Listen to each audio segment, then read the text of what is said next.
Episode 23. Olan hanya menggodamu. Dia hanya bercanda. Lagian, Olan sedang dekat dengan seorang. Ucap Jose. Aku tidak percaya. Dia masih mencintai istriku, Josh. Kekeh Axel. Terserah. Cemburumu tidak masuk akal. Jika Olan memang berniat merebut Nona Eloy, sejak dulu dia sudah melakukannya. Olan orang pertama yang tahu soal kehamilan Nona El. Jangan membahas masa laluku. Kamu tahu masa laluku membuatku selalu merasa bersalah pada istriku, kata Axel penuh penyesalan. Makanya bersikap biasalah pada Olan. Dia bukan pria brengsek yang suka merebut pasangan orang. Yakin Josh. Happy enjoy. Josh menepuk bahu bosnya, lalu ikut bergabung dengan rekan-rekan yang lain. Josh bersulam untuk merayakan hasil bahagianya yang ke-1 bulan. Apa kata Josh benar? Gumam Axel. Apa aku harus percaya pada pria itu? Percaya bahwa dia tidak akan merebut istriku? Axel jadi pusing sendiri dengan segala pemikirannya yang kacau. Daripada pusing sendiri, akhirnya ia ikut bergabung dengan teman-teman yang lain. Acara pertemuan itu pun akhirnya selesai. Axel sudah janji bahwa ia akan langsung pulang hari ini. Josh, aku pulang duluan, ucap Axel. Kenapa buru-buru? Tanya teman yang lain. Paling mau kelonin istri mudanya, sahut yang lain. Ya, sudah sana pulang. Dia dianggurin kalau punya istri muda, apalagi sangat cantik, goda teman yang lain. Axel langsung melirik ke arah Olan saat teman yang lain menggodanya. Sedangkan Olan, pria itu diam saja. Bahkan menoleh pun tidak, karena menurutnya Axel tidak bersahabat dengannya. Kalau ia ikut menimpali, akan lain ceritanya. Axel bisa marah beneran padanya. Diam lebih baik menurutnya. Aku tidak akan memberi celah pada pria lain, sahut Axel. Aku duluan, pamitnya kemudian. Axel sedang menyetir sambil berpikir. Apa aku harus ke salon? Ucapnya. Axel pun akhirnya menepikan mobil tepat di depan barbershop. Hari ini, ia harus terlihat tampan di depan istrinya. Ia akan membumbui rumah tangganya sampai di mana. Ellie semakin tergila-gila padanya. Ia harus selalu terlihat muda di depan istrinya. Sore tuan, sapa barbershop. Ada yang bisa kami bantu? Tanyanya kemudian. Aku ingin model rambut terbaru. Terus beri warna cocok untukku, pinta Axel. Oke, kami siap melayani. Axel duduk di depan cermin besar. Rambutnya mulai dibasahi dan disisir. Pegawai itu mulai mengerjakan tugasnya dengan tangan yang sudah mahir. Pria tapi bertubuh gemulai itu merapikan rambut pelanggannya, memberikan kepuasan pada pelanggan barunya itu. Axel melihat tangan gemulai itu dengan cekatan. Meski hasilnya belum terlihat, tapi ia yakin bahwa hasilnya pasti memuaskan. Dapat dirasakan saat tangan gemulai itu menyisirnya. Beberapa menit kemudian, tatanan rambutnya sudah selesai. Kini tinggal dicuci lalu diberi warna sesuai keinginan. 1 jam sudah berlalu. Ponsel Axel sudah berdering. Ia melihat ponsel. Di layar terpampang nama istrinya. Ya sayang, jawab Axel mengangkat panggilan. Daddy di mana? Uncle Joe sudah pulang. Kenapa Daddy belum? Sebentar lagi Daddy pulang. Ini belum selesai, kata Axel. Tuan, sudah waktunya dicuci? Pegawai wanita menghampiri. Ellie yang mendengar langsung nyerocos. Daddy di mana? Dicuci apanya? Nada itu terdengar kesal di pendengaran Axel. Tapi Axel tidak menggubris. Ia harus segera melakukan pencucian rambut, karena kepalanya sudah merasa pusing akibat terlalu lama berada di barbershop. Sayang, sudah dulu ya. Daddy janji akan pulang setelah ini. Axel lalu langsung menutup ponselnya tanpa memberikan kejelasan. Ia akan memberikan kejutan untuk istrinya nanti. Akhirnya, setelah hampir 2 jam berada di barbershop, kini Axel merasa puas.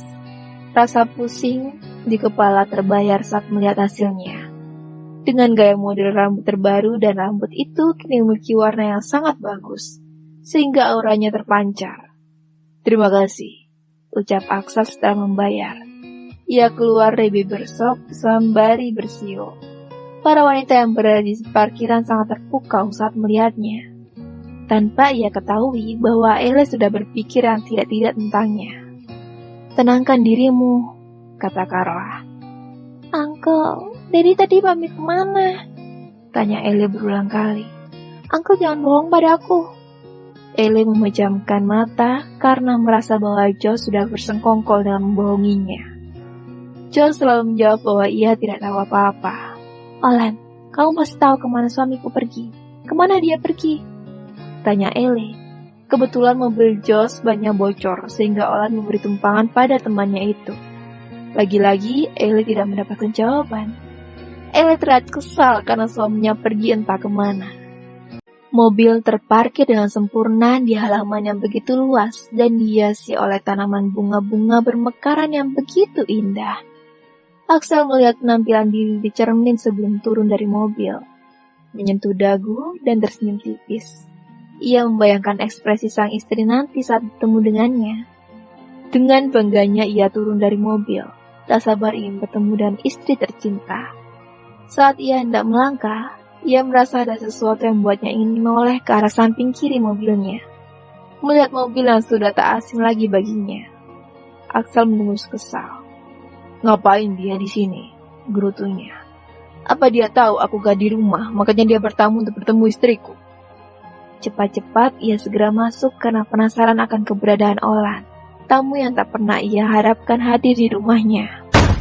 Pintu ia buka dengan kasar, melihat keberadaan Josie dan Carla di sana. Di mana pria itu? Axel mengarahkan pandangan ke setiap ruangan.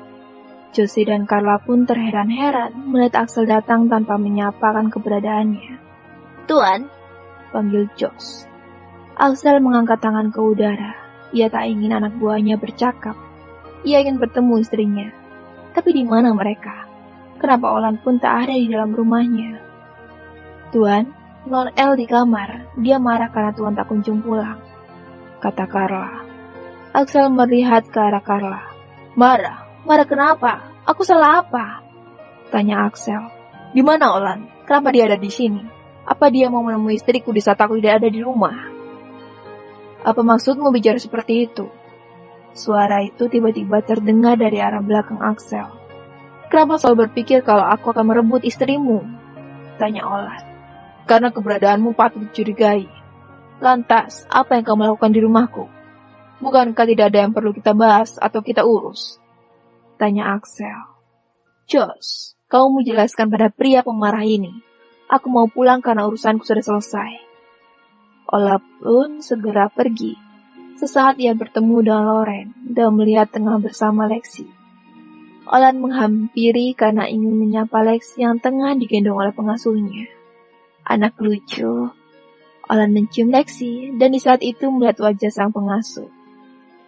Loren pun menunduk mengalihkan tatapan Olan. Setelahnya Olan pun pergi tanpa menyapa pengasuh Lexi. "Josh, aku pergi!" teriak Olan. "Iya, terima kasih sudah mengantarku kemari," jawab Josh. Axel pun mendengar. Menurut Josh sudah tidak perlu menjelaskan akan keberadaan Olan di rumahnya. "Temui istrimu, sepertinya dia marah," kata Josh. "Apa tadi yang dicuci?" tanya Josh lagi. Axel berpikir, mungkin itu yang membuat Ellie marah padanya. Lagi-lagi salah paham. Ellie selalu berpikiran tidak-tidak terhadapnya. Padahal ia tengah merubah penampilan hanya untuk membuatnya senang dan menyimbanginya karena umur mereka yang begitu terpaut jauh. "Ada yang aneh," ucap Carla. "Tapi apa ya?" Carla menyentuh dagu sambil berpikir melihat penampilan tuannya. "Jangan berisik," cetus Axel. "Kalian boleh pulang. Aku rasa kalian sudah tidak ada urusan di sini." "Ya, untukmu tidak. Non El membutuhkanku di sini. Aku berniat akan bermalam," jawab Carla.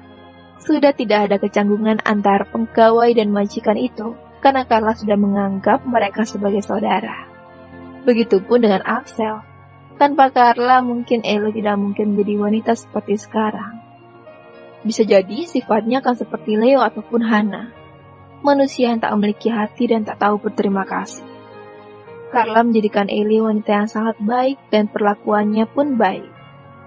Axel tak mengedahkan ucapan Carla yang tak bermalam di rumahnya. Ia harus segera menemui istrinya untuk meluruskan kesalahpahaman mereka. "El, buka pintunya," ucap Axel. Ia memutar handle pintu tapi dikunci dari dalam. "El." Jika sudah marah begini, Axel harus lebih sabar menghadapi istrinya. "Apa semua wanita susah diajak bicara kalau sudah marah?" ucapnya sendiri. "El, buka dong pintunya.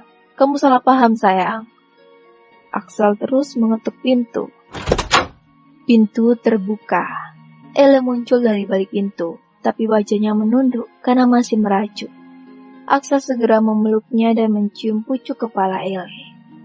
"Kamu kenapa? Nyataan yang membuatnya tak sesuai harapan. Padahal Axel membayangkan saat dirinya pulang, Elle melihatnya dengan tatapan cinta karena ia sudah berubah penampilannya. Memeluknya, menciumnya, bahkan memujinya karena terlihat lebih muda. "Kamu marah? Tatap Dedi." Axel melepas pelukannya. Elle pun mendongak melihat wajah tampan suaminya. Jenggot yang bertebaran di area dagu dan pipi itu hilang.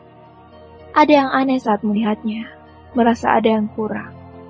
Elle menyentuh pipi itu, dan Axel sudah merasa bahagia karena ia pikir bahwa istrinya menyukai penampilannya. Dedi yang mencukurnya. "Rambut Dedi, kamu apakan rambut itu?" "Kamu suka?" Dedi merubahnya. "Kamu suka kan?" tanya Axel. "Jelek, aku tidak suka. Aku lebih suka Dedi ada jambangnya. Kenapa harus dihilangkan?" Elle terlihat kesal. "Dedi jelek, aku tidak suka." Elle pun masuk ke dalam kamar dan disusul oleh suaminya. Gagal. Axel kira istrinya akan menyukainya. Ia hanya menggaruk kepalanya yang tidak gatal. Lalu bagaimana? Ini sudah terjadi. Jambangnya tidak akan tumbuh dalam 1 hari. "Jangan nampakkan wajah Dedi sebelum jambang itu tumbuh. Karena itu yang membuatku suka padamu," celetuk Elle. Axel sangat terkejut saat mendengarnya. Oh, tidak. Lebih baik ia mendapatkan hukuman apapun daripada harus seperti ini. Menunggu jambang itu tumbuh, yang benar saja. Rambutnya juga nggak usah diberi warna. Jadi menolak tua. Semua akan tua sesuai pergantian tahun, cetus Elle. Tahu begini, ia tak akan mencukur jambang. Wanita pegawai di salon menyarankan jambangnya dicukur, karena akan terlihat lebih muda katanya. Selera wanita itu beda-beda. Kenapa ia lebih percaya pada wanita itu? Jelas-jelas Elle selalu menyentuh wajahnya di bagian pipinya yang berbulu. "Dedi pergi saja, aku mau tidur. Tapi awas jangan temui Loren." "Dedi harus sendiri gitu? Dedi tidur di mana kalau kamu tidak mau melihat suamimu ini? Jangan seperti ini sayang. Dedi tidak bisa tidur tanpa memelukmu," rayu Axel. "Siapa suruh mencukur jambang dan beri warna pada rambutmu tanpa bertanya padaku? Dedi itu hidup bersamaku. Jadi kalau ada apa-apa, diskusi dulu," cetus Elle. "Tapi ini bisa tumbuh lagi," bela Axel. "Ya udah, tunggu saja sampai tumbuh. Setelah itu baru boleh menemuiku," ujarnya. "Siapa suruh berdandan ala-ala ABG?" gumamnya. Axel keluar dari kamar dengan langkah gontai. Dapat pengusiran itu lebih menyakitkan. Axel mengacak rambutnya frustasi. Menurunnya tangga secara perlahan. Kedatangannya ke ruang tamu membuat Jose dan Carla terus menatap ke arahnya. "Jangan bersuara dan jangan bertanya," hardik Axel kepada sepasang suami istri itu. Tengah malam, semua orang tertidur dengan nyenyak, terkecuali Axel. Ia tak dapat tidur karena tak bisa memeluk istrinya malam ini. Elle masih marah karena suaminya mencukur rambut serta jambang kesukaannya. Axel tidur di kamar sebelah dekat dengan kamar tamu. Suara berisik di kamar sebelah terdengar oleh dirinya. Rintihan, erangan dari pasangan yang sedang dimampu cinta membuat Axel muak akan hal itu. "Sial, kenapa mereka harus melakukannya di sini?" gerutu Axel. Ia beranjak dari tempat tidur dan mencoba kembali mengetuk pintu kamarnya. "El, buka pintunya. Dedi tidak bisa tidur," ucap Axel tepat di depan pintu. Buka, jangan sampai Dedi mendobraknya, ucapnya lagi. Ia tahu kalau istrinya pasti mendengar keluhannya, karena Eli pun sebenarnya tak bisa tidur tanpa dirinya. Hampir putus asa karena Eli tak kunjung membuka pintu, hingga satu ide muncul dalam benaknya. Jendela, aku bisa masuk kamar lewat jendela. Axel pergi keluar dan mengambil tangga. Ia memanjatnya dengan sangat hati-hati. Tak ingin menimbulkan suara dan malah dituduh sebagai maling, apalagi ada Josh di rumahnya. Pria itu pasti langsung sigap untuk mencegahnya, jika saja pria itu mengetahuinya. Axel berhasil memanjat, dan sekarang tengah mencoba membuka jendela. Terkadang, Eli suka lupa akan mengunci jendela tersebut. Dan benar saja, jendela itu tak terkunci. Axel berhasil masuk. Ia tersenyum saat melihat seseorang tertidur di balik selimut. Perlahan, ia menyibak selimut, lalu ikut bergelung di dalam sana, memeluk tubuh istrinya dari belakang. Sayang, Dedi tidur di sini ya. Jangan hukum Dedi seperti ini. Apa kamu tidak kasihan? Ucap Axel pelan. Eli pura-pura tidur karena ingin membuat suaminya jera dengan keputusannya sendiri. Betapa ia mengagumi sosok suaminya, tapi Axel malah beranggapan bahwa ia menilainya dari segi penampilan. El, Dedi tahu kau pasti mendengarnya. Hentikan hukuman ini. Axel memeluknya lebih erat, lalu menyentuh bagian dada istrinya. Ia tidak bisa membiarkannya begitu saja, apalagi ia begitu menginginkannya setelah mendengar arangan di kamar sebelah. Eli menimbulkan suara sedikit. Kamu selalu membuat pertahananku runtuh, Dedi, batin Eli. Apa kamu tidak menginginkannya? Tanya Axel tanpa peduli mau dijawab atau tidak. Dia akan terus berusaha sehingga kamu menikmatinya. Axel melompati tubuh itu sehingga ia berada di depan istrinya, mengecup keningnya dengan dalam. Eli masih diam tanpa merubahkan posisinya. Rasa gengsinya cukup besar karena ia sendiri yang meminta suaminya untuk tidak menampakkan diri. Sejujurnya, ia pun tak bisa tidur sendiri. Dedi. Akhirnya pertahanan itu runtuh. Eli menjambak rambut suaminya. Axel mendongak lalu tersenyum. Ia tahu kalau istrinya tidak akan bisa menolak sentuhan darinya. Ya sayang, berikan Dedi suara indahmu. Bersambung.